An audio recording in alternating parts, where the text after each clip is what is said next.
a mi entender, debería haber una reforma en el sentido de que se configure como una causal de vacancia o impedimento para asumir el cargo el hecho de tener una prisión preventiva confirmada en segunda instancia. Porque acá hay que ser bastante claro, puede ser que esta prisión preventiva también sea revocada y es cuando no reúne los elementos como peligro de fuga o el elemento de obstrucción de la justicia, que es lo que normalmente suele pesar para dar una prisión preventiva. Ya, pues ya si no entendemos nosotros, ya qué vamos a hacer. Vamos a ir rápidamente con el doctor José Tello, director ejecutivo del Instituto de Investigación y Capacitación Municipal. Bienvenido, señor Tello, a Exitosa. Es un gusto, Karina. Muy buenas tardes. Muy buenas tardes. ¿Qué quiere decir esto? A ver, virtuales autoridades bajo investigación, gobiernos regionales, ¿no? Estos ya son los elegidos, ¿no? La Libertad con César Acuña, Junín, Loreto, Tumbes, Ucayali, San Martín, Huancavelica, Ica, Ayacucho, Madre de Dios, Arequipa, Tacna, Huánuco. Esos son los que tienen investigación en marcha y así los hemos elegido. Y luego los que se van a segunda vuelta, ¿no? Los que se van a segunda vuelta en Pasco, Amazonas, Piura, ¿no? Negociación incompatible, peculado, colusión, malversación y cohecho. Reinaldo Adolfo Gil Guzmán, así se debe pronunciar ese apellido. Luego está Amazonas, Moquegua, Cusco, Pasco, Lima, ¿no? Cajamarca. Entonces, ¿por qué no entendemos? ¿Qué es lo que usted ve aquí? ¿Cuál es su análisis, por favor? La lectura es concreta. Nosotros hemos normalizado la corrupción. Partamos por ahí. Pero ¿quién ha normalizado la corrupción? Los partidos y movimientos regionales, empezando por ellos, y luego por los electores, porque estas personas no están donde están ahora si es que no tuviesen, por ejemplo, el apoyo ciudadano. Hay que ser claros y directos con eso. Hemos normalizado la corrupción. Y lo peor de todo es que nosotros no entendemos que este tipo de delitos por los cuales estas personas están siendo cuestionadas, tienen procesos en trámite, finalmente podrían generar pues serios problemas, como por ejemplo vacancias, y por qué no, como son delitos de corrupción de funcionarios, más adelante el impedimento que estas personas de manera permanente, una vez sentenciadas, puedan postular a cargos de elección popular o incluso ser elegidos como funcionarios de confianza en los gobiernos regionales y municipales, en general en toda la administración pública. Entonces estamos ante un problema que no es menor, la normalización de la corrupción, el hecho de votar por autoridades que tienen cuestionamientos.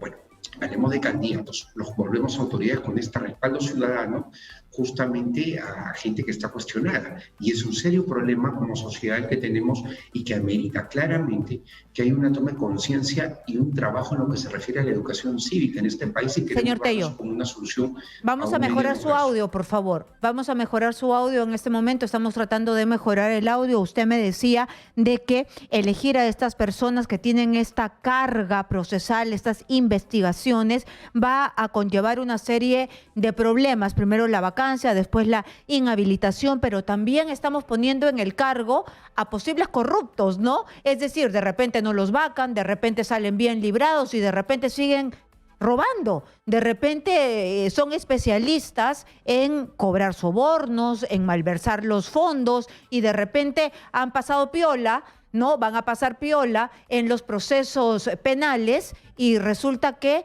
son especialistas en robar en la municipalidad, en el gobierno regional, que sería lo peor para estas municipalidades o gobiernos regionales.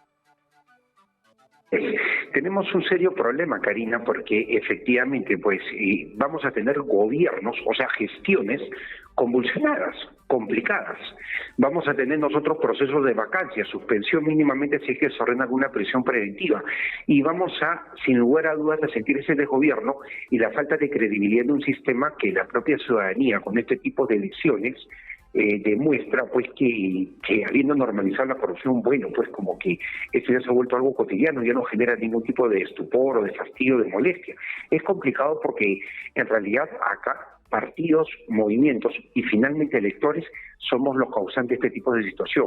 Los partidos porque no se preocupan de filtrar, al igual que los movimientos, a sus candidatos desde las elecciones internas. Y finalmente a los electores porque una vez que los tenemos, luego del proceso de inscripción y cuando las candidaturas ya quedan firmes, votamos por ellos a pesar de conocer este tipo de antecedentes de su situación jurídica y finalmente pues somos responsables de las autoridades que tenemos hoy en día.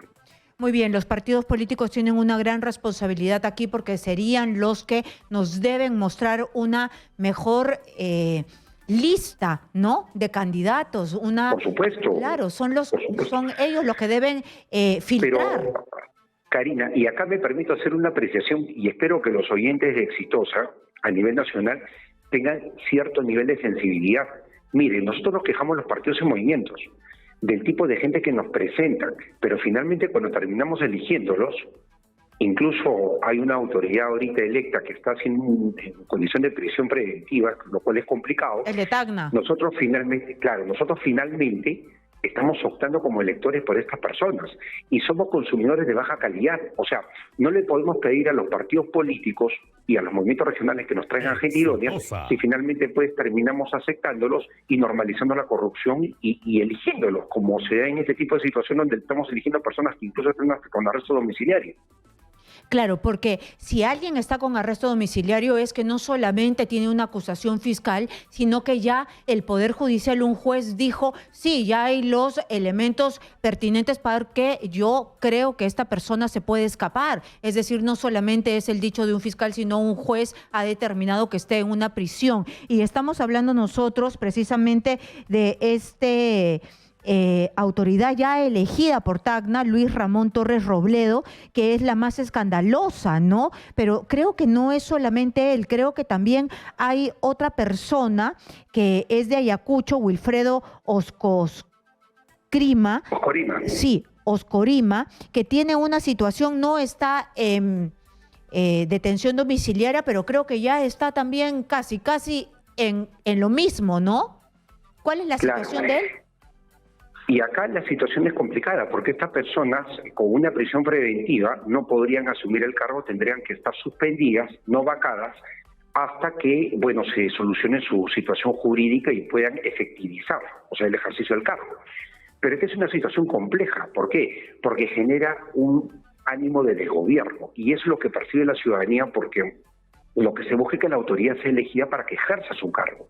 A mi entender, y esta es una propuesta que de verdad debería evaluarse, a mi entender debería haber una reforma en el sentido de que se configure como una causal de vacancia o impedimento para asumir el cargo el hecho de tener una prisión preventiva confirmada en segunda instancia. Porque acá hay que ser bastante claro, puede ser que esta prisión preventiva también sea revocada y es cuando no reúne los elementos como peligro de fuga o el elemento de obstrucción de la justicia, que es lo que normalmente suele pesar para dar una prisión preventiva. Pero a mi entender debería, sí, si esto es confirmado y vamos por una prisión preventiva de 9, 18, 36 meses, evidentemente pues tomarse en cuenta el hecho de que esta persona ya no podría asumir el cargo de manera permanente.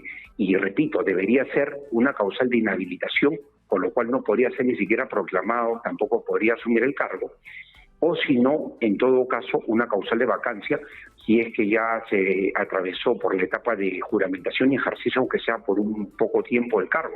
Lo que tenemos ahorita es una precariedad porque, por ejemplo, no habría impedimento para que esta persona, en Tacna, el gobernador electo, termine asumiendo el cargo una vez que termine con su prisión preventiva, pero esta no sabemos cuándo realmente podría pues, tener un vice solución.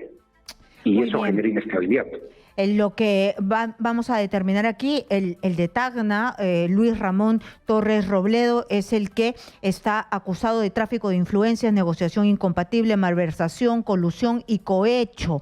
Entonces, él con cohecho es como se llama, es soborno. Él está con detención domiciliaria. Y yo le estaba hablando también que aquí está también el de Ayacucho, Oscorima, él tiene comparecencia con restricciones, ¿no? Entonces tiene impedimento de salida del país durante 12 meses y tiene el pago de una caución de 100.000 soles. ¿Y de qué se le acusa a Oscorima? Se le acusa de colusión, cohecho, concusión, negociación incompatible, malversación, peculado y retardo injustificado del pago. Y estos son los que peor situación, en los que peor situación judicial están, pero también están los que se van a segunda vuelta.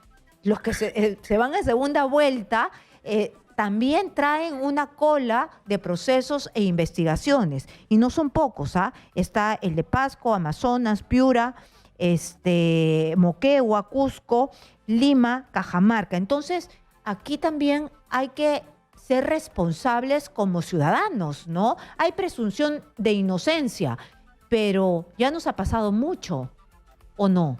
Claro, estamos hablando de procesos que están en curso, procesos penales, y los delitos que han mencionado son delitos que generan una muerte política por la ley 30.717, una ley que se dio hacia el año 2018, justo antes de las elecciones regionales y municipales pasadas. Entonces, es bastante complicado porque de ser sentenciadas estas personas no habría posibilidad alguna que por el resto de su vida puedan volver a postular a un cargo de elección popular o ser designados como funcionarios en cargos de confianza. Es evidente pues que estamos ante una situación muy compleja que sí me parece que debería en todo caso irse hacia un tema de reflexión. Ahora que va a haber una segunda vuelta, deberían pues darse situaciones en las cuales digamos el elector tome conciencia y realmente vea pues si es que va a darle o no el voto a estas personas. Ahora también hay que ver, muchas veces los dos contrincantes están con problemas, el asunto se vuelve mucho más complejo porque podríamos ir a esa vieja frase, bueno, que siempre es recurrente en las elecciones, quien vota por el mal menor. Pero sin lugar a dudas, nosotros somos parte del problema y sí permíteme, Karina, mencionar que nosotros debemos, en este caso, ser muy conscientes de nuestro rol como electores. Hay una segunda vuelta, esperemos que en esas 9 regiones se pueda votar con conciencia. Así es, y lamentablemente lo que usted dice es verdad. O sea, ¿qué hacemos cuando los dos contrincantes justo tienen estos procesos judiciales en marcha, ¿no? Estas investigaciones en marcha? Lo que pasa es que nunca debieron estar ahí. Primero, debieron pasar un buen filtro por los partidos y también los electores debieron enterarse antes de votar para saber a quién iban a poner. Esto es también responsabilidad de nosotros mismos. Los electores debemos informarnos antes de votar porque el poder está en nuestro voto. Así es, y algo importante que has mencionado, los partidos y los antecedentes vienen incluso de las propias elecciones internas que tuvieron partidos en movimientos, no utilizaron la ventanilla única electoral, la UDES, o sea, no lo utilizaron para poder hacer una revisión, un filtro idóneo de los candidatos. O sea, estas personas se presentaban y muchas veces se hacían de la vista gorda en los partidos en movimientos. ¿Por qué? Porque lo que más les interesa a ellos es el éxito electoral, les interesa el hecho que pueda solventar la campaña y realmente, o sea, no van hacia cuestiones mayores en cuanto a la idoneidad del candidato. Y ahí es donde tenemos un serio problema, que luego también cuando ya se presenta el producto, por decirlo de alguna manera, al elector, cuando el elector tampoco no es que sea muy exigente y ha normalizado la corrupción. Así que esa es la situación que tenemos, el votar por candidatos que son candidatos cuestionados. Y acá viene un círculo vicioso que ojalá se corrija. Si nosotros como electores fuésemos mucho más exigentes, los partidos y movimientos, sin lugar a dudas, nos pondrían otro tipo de candidatos. Pero al nosotros aceptarlos, podemos decir, quizás de una manera como una parodia, somos una suerte de consumidores de baja calidad en cuanto a política se refiere. Y en serio cualquier cosa, pues, ¿no? Así es, efectivamente, y nosotros la elegimos y ahí tenemos 4 o 5 años de mandatos complicados. Muy bien, muchas gracias a José Tello, experto en temas electorales. Muchas gracias por estar aquí. Nos tenemos que ir rápidamente a una pausa comercial, pero no se mueva de Exitosa, volvemos.